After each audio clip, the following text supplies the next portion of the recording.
Damos vuelta de página aquí en La Inquietud por CNN Radio Rosario. Enorme honor, placer, privilegio.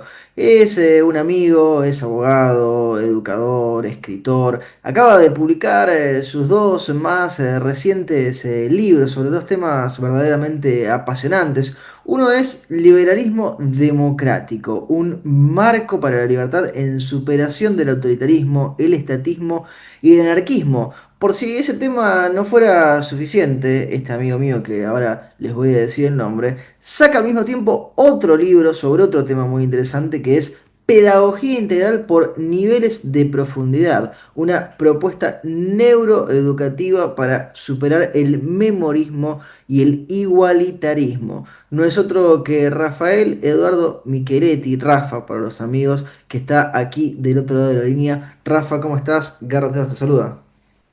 Hola Garrett, ¿cómo estás? Un honor estar acá, muchísimas gracias por el espacio y bueno, un gusto verte. Rafa, son dos temas que a lo mejor para el que los encuentra los libros por separado puede parecer que son distintos, pero se conjugan en vos y con vos porque son dos temas que te apasionan y que te apasionan desde hace mucho. ¿Por qué? Educación por un lado y liberalismo por el otro. Son temas que van de la mano en el fondo también, ¿no? Sí, van de la mano y de hecho un poco los dos libros se entrecruzan.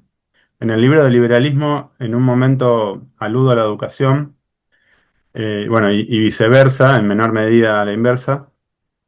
Como vos dijiste, son mis dos grandes pasiones, ¿no? Por un lado la ciencia política, la democracia y por otro la educación.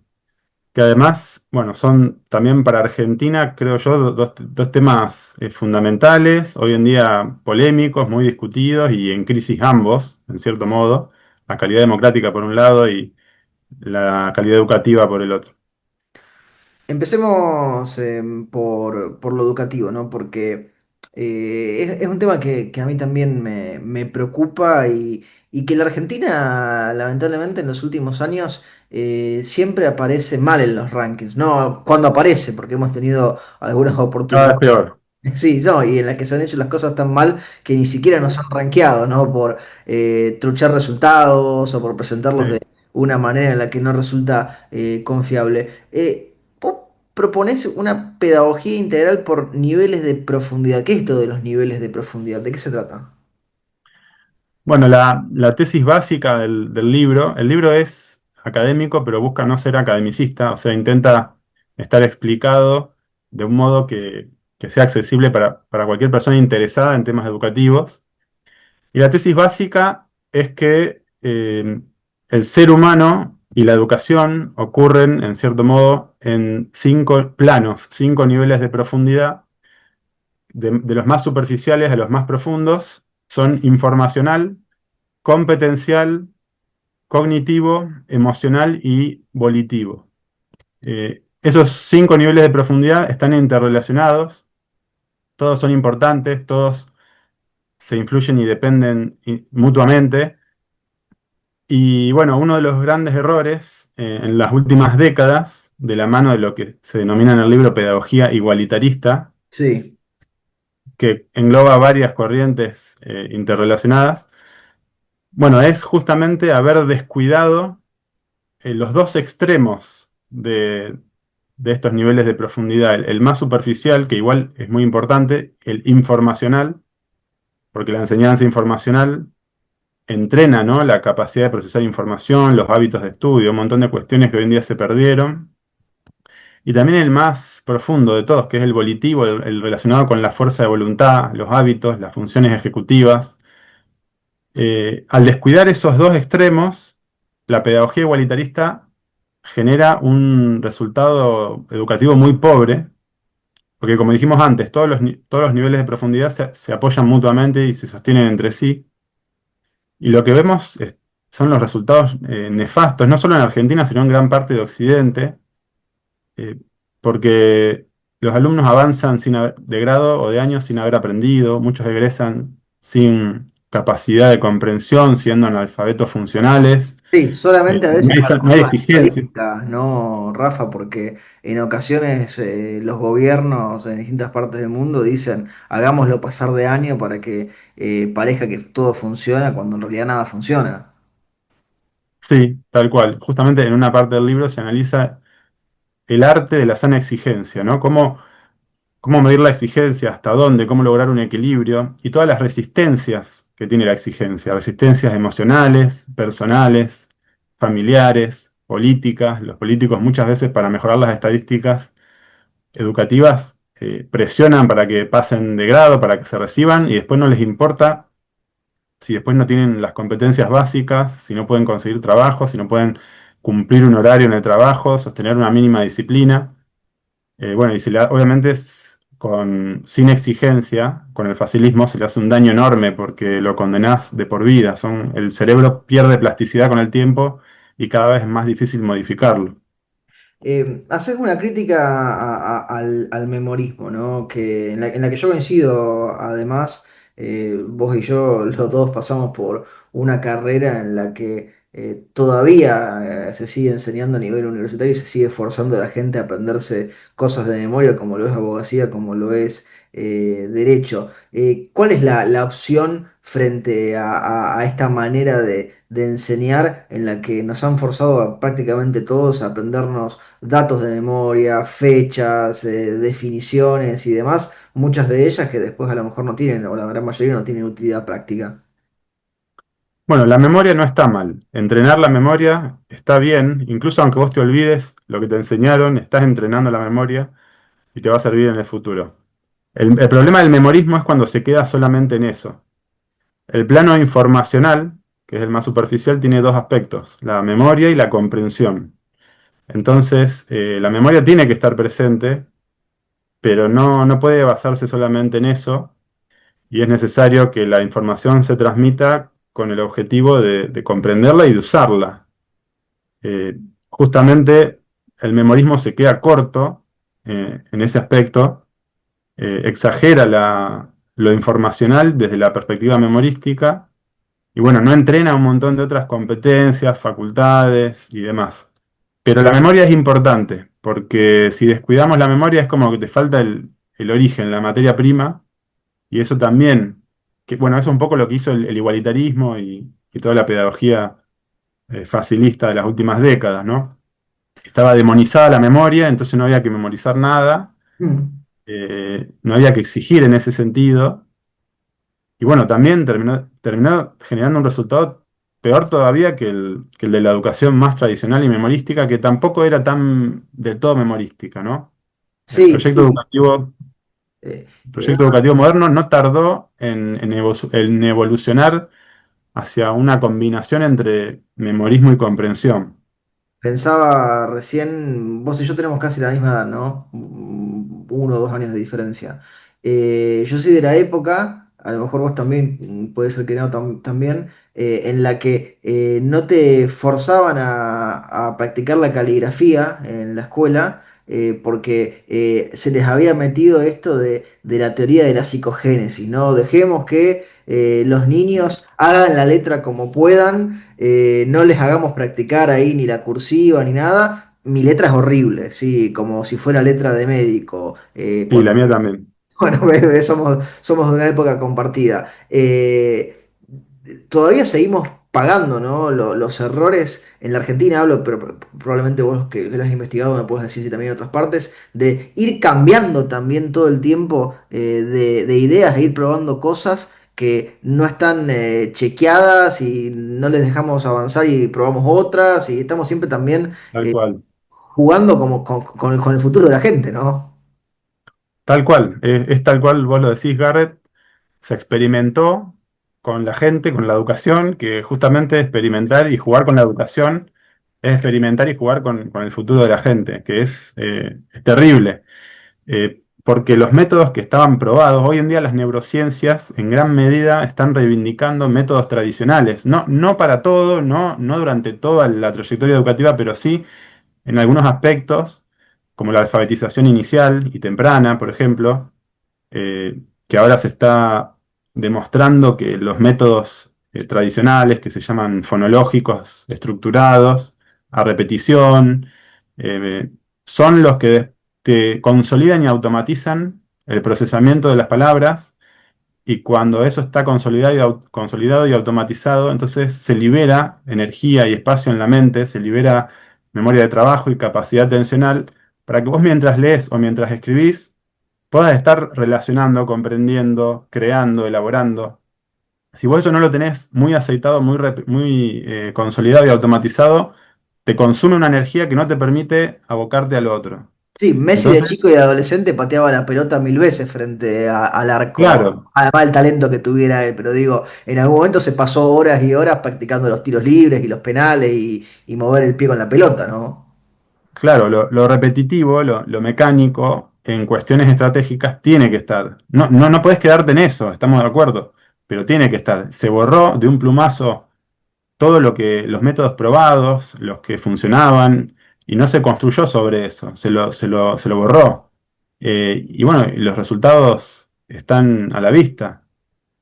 Vos no podés experimentar a gran escala, eh, tenés que en todo caso hacer experimentos científicos, prueba y error, de a poquito, ver si algo funciona mejor, pero no podés barrer de golpe con todo lo que funcionaba, lo que estaba probado, por cuestiones dogmáticas, ideológicas, y poner cosas completamente sin evidencia empírica, porque si te sale mal estás destruyendo una generación entera o varias, como pasó, como está pasando en Argentina.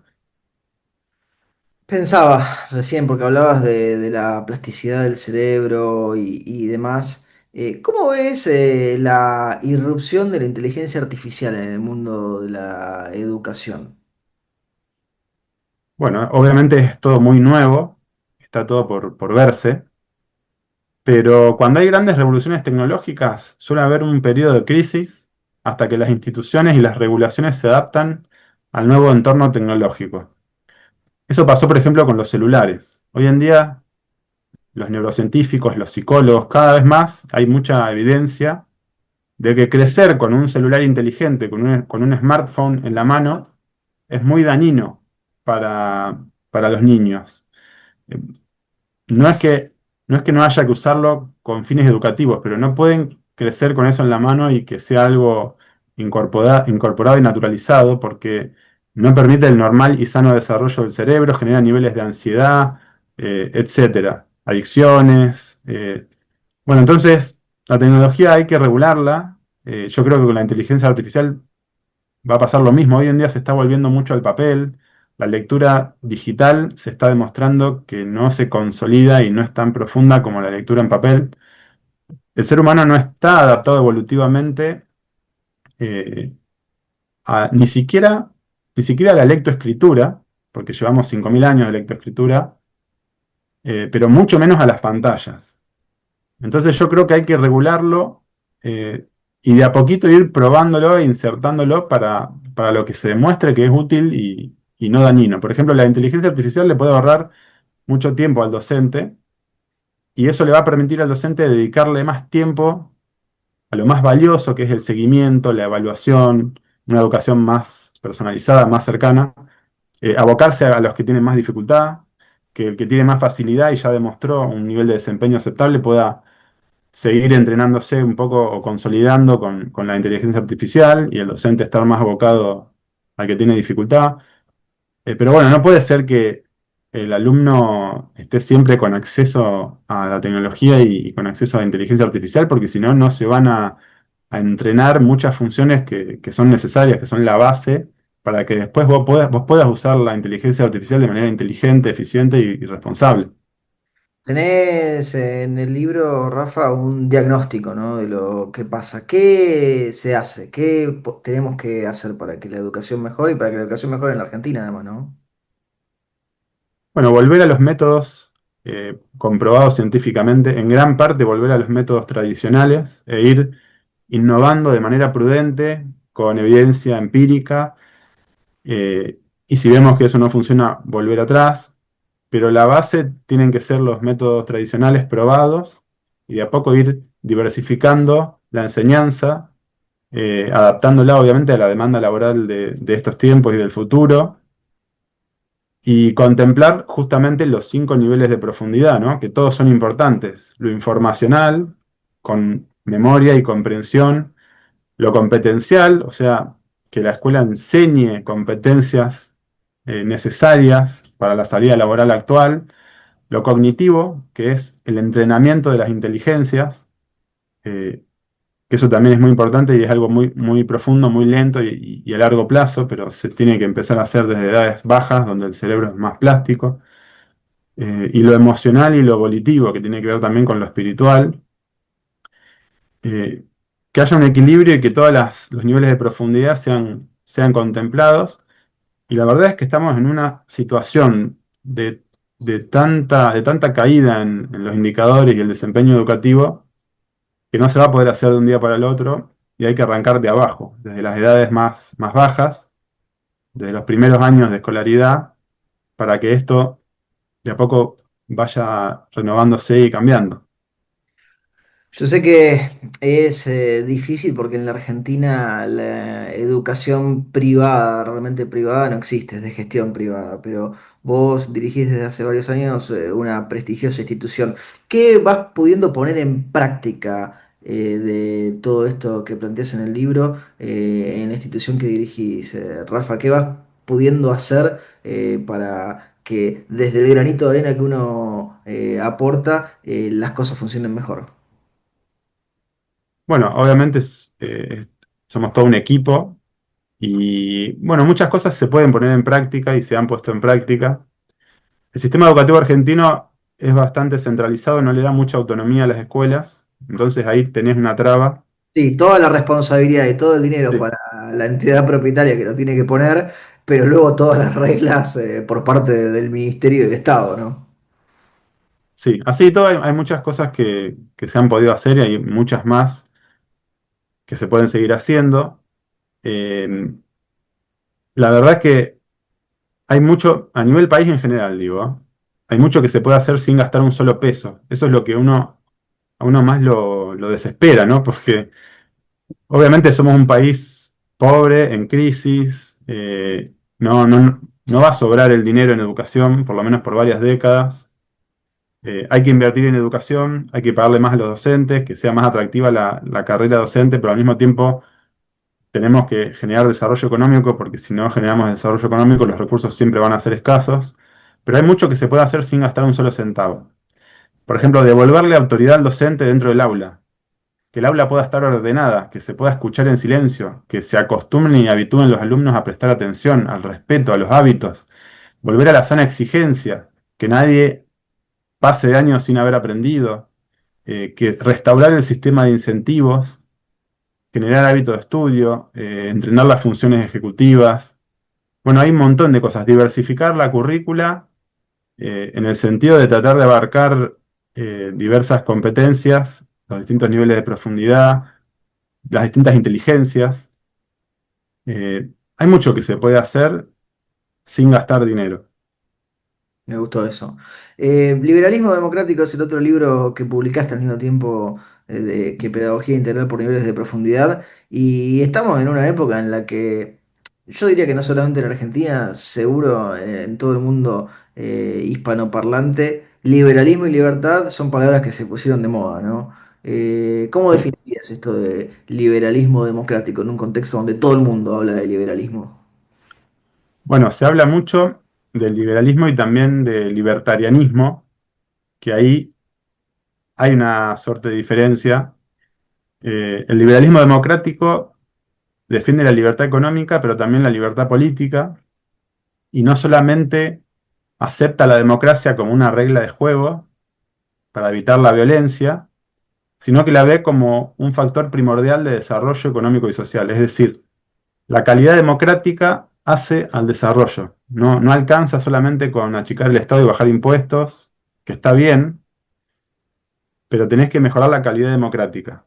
Si vos mejorás la calidad democrática, las instituciones van a funcionar mejor, van a ser más eficientes, van a poder hacer más con menos recursos. Entonces entrás en un círculo virtuoso por el cual el Estado funciona cada vez mejor, logra más con menos, podés bajar impuestos de manera sustentable, la gente tiene más plata en el bolsillo, más capacidad de ahorro, de emprendimiento, de progreso autónomo y al mismo tiempo los impuestos que paga le vuelven con servicios de calidad, con seguridad jurídica, seguridad personal, etcétera. Y bueno, es un gran desafío porque la evidencia empírica es muy grande a favor de la calidad democrática, de la democracia liberal. Sin embargo, cuesta muchísimo construirla, implementarla y sostenerla. En el libro, Rafa, marcás que la distribución del poder es, en tu opinión y en tu análisis, la variable política más profunda, ¿no? ¿Por qué le das ese lugar de preponderancia a esto de la distribución del poder? Bueno, porque la distribución del poder, y en particular del poder político, es lo que va a generar un efecto contagio, un efecto de atracción, en cierto modo, sobre el sistema económico. O sea, a mayor calidad democrática y mayor distribución del poder, las reglas de juego tienden más al bien común, al interés general, son más representativas, los gobernantes están más sometidos al poder popular, hay menos espacio para la corrupción y para la impunidad. Entonces esa creo que es la variable central, después hay muchas otras variables relacionadas, concomitantes, pero esa es la variable central que te da la pauta de la calidad democrática, de la cantidad de democracia que hay en una sociedad en cierto modo. Y bueno, convocar elecciones es fácil, pero distribuir el poder y lograr que las elecciones sean parte de un sistema favorable a la distribución del poder y que cada ciudadano esté realmente apoderado con capacidad de influir y de controlar al gobernante, bueno, eso es difícil, porque es un poco también antinatural, haciendo un parangón con la lectoescritura. Se dice Sí. que hablamos hace cientos de miles de años y leemos y escribimos hace 5.000 años, en realidad una minoría de la humanidad, ¿no? Si vamos a la mayoría, mucho menos. Por eso el ser humano no está adaptado evolutivamente a la lectoescritura, cuesta mucho más.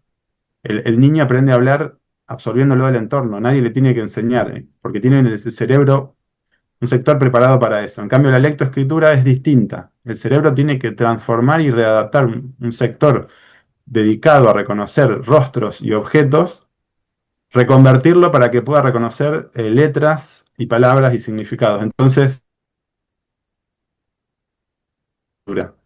por eso se hace mucho a repetición, de Sí, manera sí, mecánica. y por eso también en las cuestiones de psicología evolutiva a lo Piaget, es una de las hipótesis para tratar de explicar por qué recordamos tan poco a veces de los primeros años de la vida y después cuando ya podemos ponerlo en palabras y lo tenemos ese otro sistema, en palabras por escrito, ¿no? Y demás, podemos ordenar mucho mejor los recuerdos, ¿no? Al menos Claro. como hipótesis. Me quedaba pensando, ¿no? En eso de... Perdón, y vuelvo, perdón, y termino la idea. En ese sentido, imagínate si la lectoescritura, si no estamos adaptados evolutivamente a la lectoescritura, mucho menos a la distribución del poder y la democracia liberal, que lleva como mucho 300 años aproximadamente en la humanidad y encima en una minoría de la humanidad, con lo cual distribuir el instinto nuestro tiende a la concentración del poder. Sí, a quedarse con todo y que los demás se queden con nada, ¿no?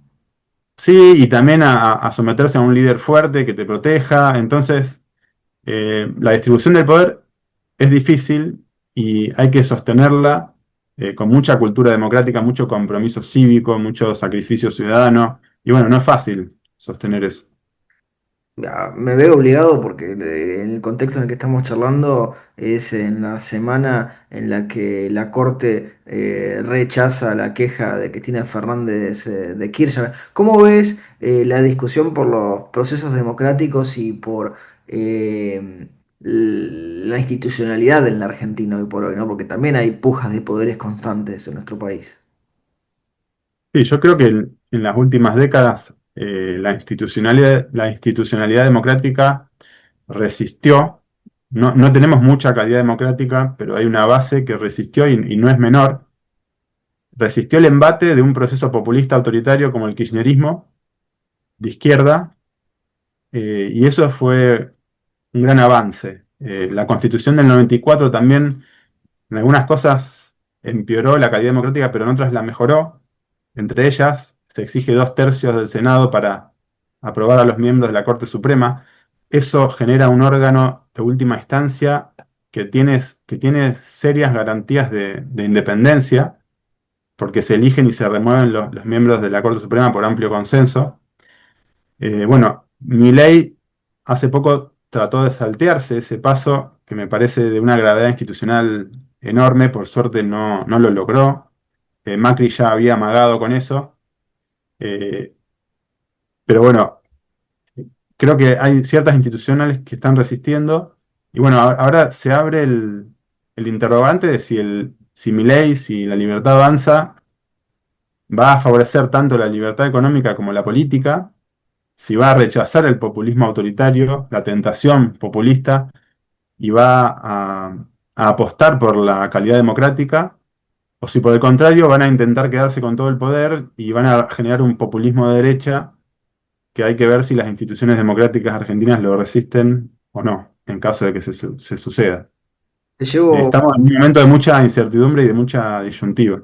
te llevo un segundo a Estados Unidos, Rafa, porque sé Sí, que lo has estudiado a este autor. ¿Qué pensás que diría Alexis de Tocqueville si viera Estados Unidos hoy? uf, qué pregunta difícil. Imposible saberlo porque creo que Tocqueville fue el genio político más grande de la ciencia política, por lo menos moderna, seguro. Yo Eh, sabía que a vos te gusta y que lo has leído mucho. bueno, él en cierto modo se anticipó a muchos eventos históricos, fue un gran adivinador, lo cual habla de la profundidad de su análisis, y él se anticipó un poco al fenómeno del populismo y dijo que era un peligro latente para la democracia. Y bueno, un poco, no sé si él se imaginó que iba a esta altura de la historia en Estados Unidos iba a haber un ascenso del populismo, pero bueno, en cierto modo alertó sobre eso. Y bueno, Trump es claramente un líder populista, cumple con todos los requisitos, con el molde perfecto del líder populista. Después lo que resta ver es en qué medida él logra avanzar sobre las instituciones democráticas de Estados Unidos y en qué medida esas instituciones lo frenan, que bueno, es la esperanza de todos los que creemos en la democracia liberal y vemos que el mundo está mejor cuantos más países son democracias liberales y mucho más un país tan poderoso como Estados Unidos. Trump, bueno, el 6 de enero de 2021 fue la tristemente célebre toma del Capitolio. eh, ha tenido muchas actitudes de intolerancia y de agresividad hacia la prensa, incluso ha afirmado que él, según su interpretación de la Constitución, tiene derecho a indultarse a sí mismo, o sea que se coloca por encima de la ley, no ha reconocido derrotas electorales, deslegitimando y poniendo en jaque la democracia.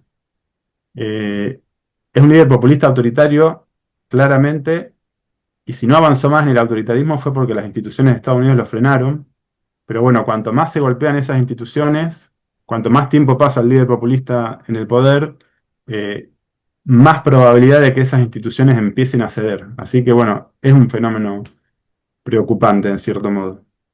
Estuviste hace pocas semanas en la Feria del Libro. Es la pregunta obligada, Rafa, porque estuvimos hablando de tus dos más recientes libros, que son Liberalismo Democrático y Pedagogía Integral por Niveles de Profundidad. Si los oyentes quieren leerlos, quieren comprarlos, los buscan en internet, van a la librería, ¿dónde se meten? Entiendo que son de dos editoriales distintas, ¿verdad, Rafa? Sí, son de dos editoriales distintas, ambos están en Mercado Libre, pueden poner el título del libro o mi nombre y apellido, Rafael Micheletti, en Mercado Libre, les van a aparecer. Y además están en las redes sociales, digamos, de las editoriales y en los locales de las editoriales o de las librerías con los que las editoriales tienen convenio. Las editoriales son Grupo Unión, en el caso del libro de liberalismo, y Miño y Dávila, editores, en el caso del libro de educación. De todas maneras, para simplificar, si entras a Mercado Libre, los podés conseguir a los dos. Perfecto, en Mercado Libre que siempre uno encuentra lo que necesita. Rafa, querido, te agradezco mucho el tiempo que te has tomado para charlar conmigo y con mi audiencia y te mando un fuerte, fuerte abrazo. Por favor, Garrett, el agradecido soy yo. Muchísimas gracias. Un honor estar con vos en tu programa y bueno, un abrazo. Lo teníamos a Rafael Eduardo Micheretti presentando aquí sus dos más recientes libros y lo hacía en La Inquietud por CNN Radio Rosario.